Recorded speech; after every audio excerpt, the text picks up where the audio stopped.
Good morning everyone. Welcome to online class of Crescent Public School. बेटा, आज हम 11वीं कक्षा का वितान का अगला पाठ आरंभ करने जा रहे हैं, जिसका नाम है स्पीति में बारिश। स्पीति ये कृष्णनाथ जी द्वारा लिखा गया है। कृष्णनाथ जो कि बहुत ही एक अच्छे लेखक रहे हैं, जिन्होंने लद्दाख वगैरह के बारे में या पहाड़ी स्थानों के बारे में यात्रा की और उनके बारे में लिखा। ये भी उनका एक यात्रा वृत्तांत है, जिसमें लेखक अपनी यात्रा का वर्णन करते हैं। तो इसमें भी उन्होंने स्पीति के बारे में बताया है कि स्पीति हिमाचल प्रदेश के मध्य में स्थित है और यह स्थान भौगोलिक एवं प्राकृतिक विशेषताओं के कारण अन्य पर्वतीय स्थलों से भिन्न है। हिमाचल में आपको पता ही है कि चाहे पहाड़ी स्थान होने के बावजूद भी बहुत सारे पहाड़ी स्थान हैं, लेकिन स्पीति अपनी विशेषताओं के कारण सभी से अलग है और प्रसिद्ध है। लेखक ने इस पाठ में स्पीति की जनसंख्या, ऋतु, फसल, जलवायु और भूगोल का वर्णन किया है, जो परस्पर एक दूसरे से संबंधित है। पाठ में दुर्गम क्षेत्र स्पीति में रहने वाले लोगों के कठिनाई भरे जीवन का वर्णन किया है। कुछ युवा पर्यटकों का पहुंचना स्पीति के वातावरण को बदल सकता है।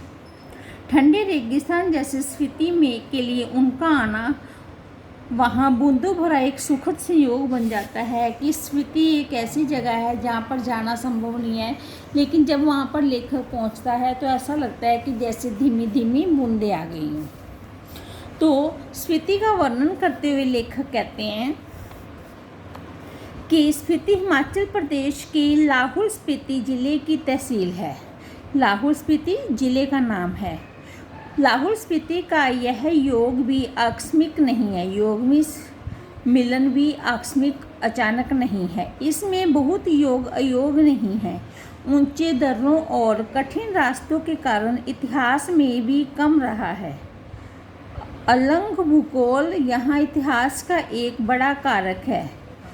अब जबकि संचार में कुछ सुधार हुआ है, तब भी लाहौल स्पीति का लोग प्राय वायरलेस सेट के लिए जरिए है, जो केलंग और काजा के बीच खड़कता रहता है। यहाँ अभी तक कोई सुविधाएं उपलब्ध नहीं है और वायरलेस सिस्टम है, वायर सिस्टम तो अभी बना ही नहीं है।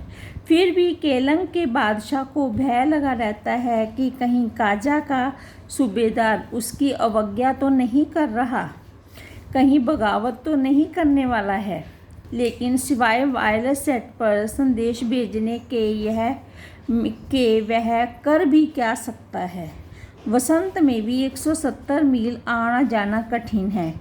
शीत में प्राय असंभव है। शीत ऋतु में तो सर्दियों में तो संभव ही नहीं है कहीं आना जाना, और वसंत ऋतु में भी आना जाना संभव नहीं है। 170 मील आना जाना पड़ता है, जो कि बहुत कठिन है। प्राचीन काल में शायद स्पीति भारतीय साम्राज्यों का अनाम अंग रही है, जिसका कोई नाम नहीं था।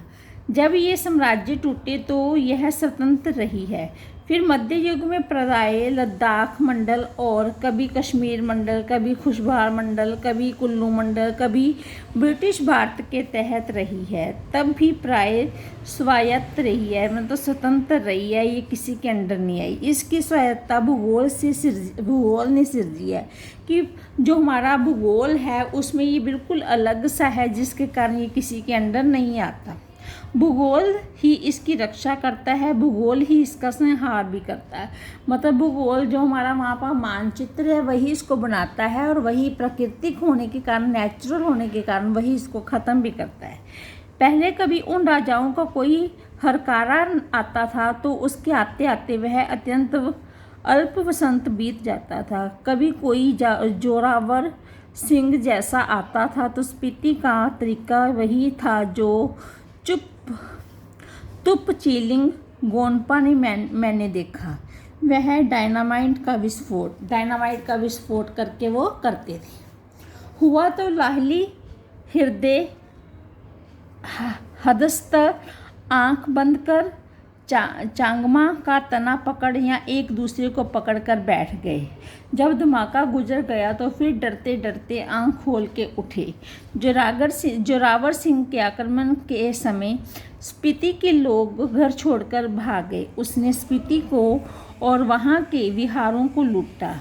यह अप्रतिकार शायद स्पीति की सुरक्षा की पद्धति है कि इसी से उसकी सुरक्षा होती है। स्पीति में जनसंख्या लाहुल से भी कम है। 1901 की जनगणना के अनुसार 3231 रही है। 1971 की जनगणना के अनुसार 7196 है। इसका क्षेत्रफल मुझे 1971 की जनगणना में लाहुल के साथ जोड़कर मिला है, जो 12,015 वर्ग किलोमीटर है। स्पीति का अलग क्षेत्रफल नहीं दिया गया है।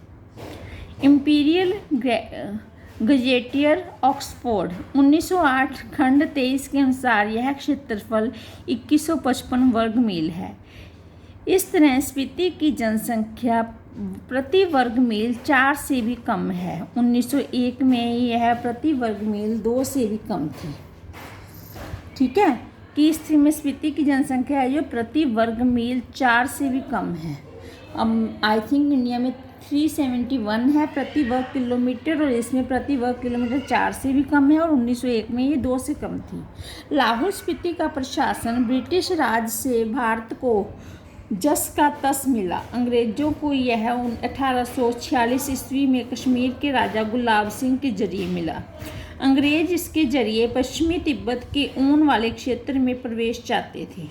तिब्बत में अंग्रेजी साम्राज्य की दूरगामी हित भी थे। दूरगामी हित जो उसको दूर की सूचना देते थे। जो भी हो, 1846 में कुल्लू, लाहौल, स्पीति ब्रिटिश अधीनता में आए। पहले सुपरिटेंडेंट के अधीन थे, फिर 1847 में वे कांगड़ा जिले के शरीक कर दिए गए। लद्दाख मंडल के दिनों में वे स्पीति का शासन एक नोनो होता है स्थानीय शासन, नोनो द्वारा चलाया गया था। ब्रिटिश भारत में भी कुल्लू के असिस्टेंट कमिश्नर के समर्थन ने यह नोनो कार्य करता रहा, स्थानीय शासन कार्य करता रहा।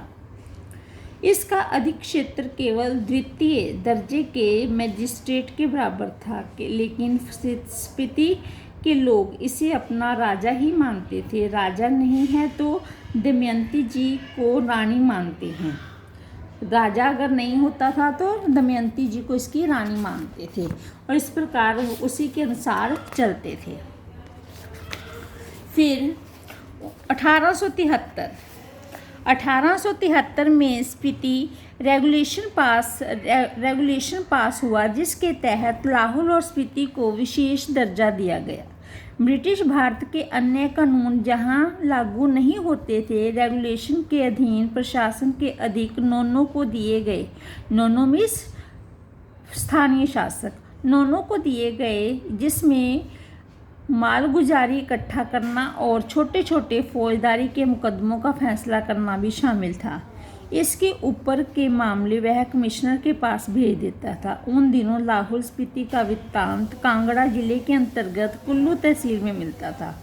स्वराज्य के बाद 1960 में लाहौल स्पीति पंजाब राज्य के अंतर्गत एक अलग जिला बना दिया गया, जिसका केंद्र केलंग में है। 1966 में जब हिमाचल प्रदेश राज्य बना तो लाहौल स्पीति उसका उत्तरी शोर का जिला हो गया। यह देश का सबसे अधिक दुर्गम क्षेत्र है।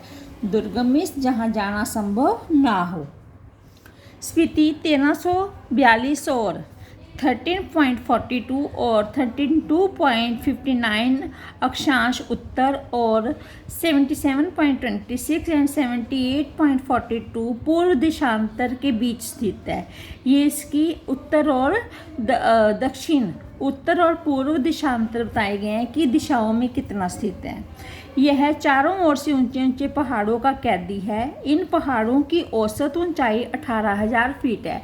18,000 ऊंचे पहाड़ों के बीच में है यह पहाड़ उसे पूर्व में तिब्बत, पश्चिम में लाहौल, दक्षिण में किन्नौर और उत्तर में लद्दाख से अलग करती हैं। इसकी मुख्य घाटी इसी नाम की स्पीति नदी की घाटी है। स्पीति पश्चिम हिमालय के लगभग 16,000 फीट की ऊंचाई से निकलकर पूर्व में तिब्बत में बहती है, वहां से स्पीति में आती है। स्पीति में जब यह पुराने रामपुर बोईसर राज्य में अब किन्नौर जिले में बहती हुई सतलुज में मिलती है। मेरी इसी स्पीति नदी से प्रीति है। स्पीति में मैं सिर्फ इसी नदी को पहचानता हूँ, सुनता हूँ कि कोई पारा नदी है, फिर घाटी है। स्पीति के अलावा पिन की घाटी प्रसिद्ध है। मान भाई से इसका किस्सा सुना है, अत्यंत बीहड़ और वीराना है। इसमें से शायद स्पीति की घाटी ही आबाद है। जैसे वह आबाद है वह आप देख ही रहे हैं, प्रति वर्ग मील 4 से भी कम लोग बसते हैं। अचरज यह नहीं है कि इतने कम लोग क्यों हैं, अचरज यह है कि इतने लोग भी कैसे बसे हुए हैं, क्योंकि इतना दुर्गम क्षेत्र, वहाँ पर आजीविका के साधन नहीं है, फिर भी वहाँ पर लोग बसे हुए हैं कैसे। मैंने जब भी स्पीति की विपत्ति बताई है तो लोगों ने यही पूछा कि आखिर तब लोग वहाँ रहते क्यों हैं। 8-9 महीने शेष दुनिया से कटे हुए हैं, ठंड में ठिठुर रहे हैं, सिर्फ एक फसल उगाते हैं, लकड़ी भी नहीं है, फिर घर गर्म रख सके, वृत्ति नहीं है, फिर क्यों रहते हैं। क्या अपने धर्म की रक्षा के लिए रहते हैं, अपनी जन्मभूमि के ममत्व के लिए रहते हैं, या इस मजबूरी में रहते हैं कि कहीं और कहीं ना जा सके, कहाँ जाएं। तो वो कहते हैं कि वो लोग रहते क्यों हैं, उनके रहने का कारण क्या है, या फिर और बातों के साथ साथ यह सब कारण है मैं नहीं जानता। मैं तो इतना ही देखता हूँ कि यहाँ रह रहे हैं इसलिए रह रहे हों, और कोई तर्क नहीं है। तर्क से हम किसी चीज़ को भले सिद्ध कर सकें, स्पीति में रहने को नहीं सिद्ध कर सकते, लेकिन तर्क का इतना मोह क्यों। ज़्यादा करके संसार और निर्वाण अतर्क हैं, तर्क के परे हैं कि इस पे तर्क करना अनिवार्य नहीं है, क्योंकि तर्क से परे है कि ये लोग क्यों रहते हैं, यहाँ रहने का उनका क्या कारण है, ये अभी तक सामने नहीं आया है। स्पीति नदी के साथ साथ मेरा थोड़ा परिचय स्पीति के पहाड़ों का भी है। स्पीति के पहाड़ लाहौल से ज़्यादा ऊंचे, नंगे और भव्य हैं, भव्य में शानदार। इनके सिरों पर स्पीति के नर नारियों का आर्तनाद जमा हुआ है। शिव का अट्ठास नहीं, हिम का आंतरनाद है। ठिठुरन है, गलन है, व्यथा है। व्यथा में ठिठुरन है, ठंड है, पहाड़ बर्फ गलती हुई है, पीड़ा भी है उसमें। इस व्यथा की कथा इन पहाड़ों की ऊंचाई के आंकड़ों में नहीं कही जा सकती। फिर भी जो सुंदर हो, सुंदरता को इंच में मापने के अभ्यासी हैं, वे भला पहाड़ को कैसे बख्श सकते हैं। वे यह जान ले कि स्पीति मध्य हिमाचल की घाटी है, जिसे वे हिमाचल जानते हैं। स्केटिंग, सौंदर्य प्रतियोगिता, आइसक्रीम और छोले भटूरे का कुल्लू मनाली, शिमला, मंसूरी, नैनीताल, श्रीनगर, वह सब हिमालय नहीं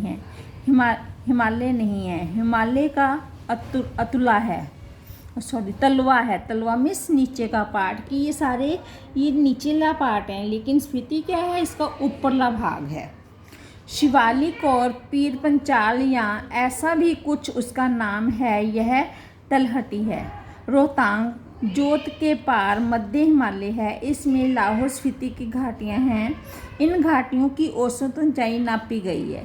श्री कनिंघम के अनुसार लाहौल की समुद्र की सतह से ऊंचाई 10,535 फीट है।